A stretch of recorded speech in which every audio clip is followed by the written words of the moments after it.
Παρακαλώ, τι θέλετε, κυρία μου? Εδώ πουλάτε μηχανές. Μάλιστα, εδώ. Θα ήθελε μία με 2 ρόδες. Όλες με 2 ρόδες είναι. Υπάρχουν και τρίκυκλα, ρε. Θα σου πω καμιά κουβέντα τώρα, γεροντοκόρη. Κοίταξε, γεροντοκόρη, να πεις στην αδερφή σου. Κονδέ.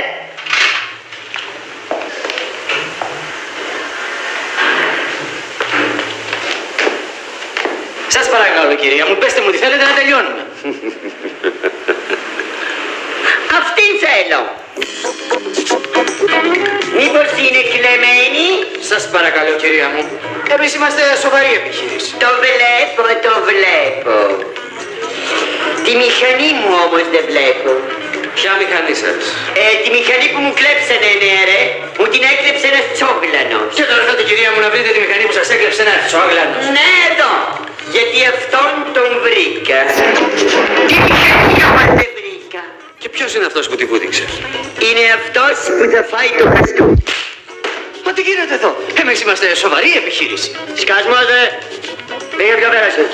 Αυτός εδώ μου βούτυξε τη μηχανή και αν δεν μου τη δώσετε εδώ και τώρα θα γίνει της γρίας στο κάκελο.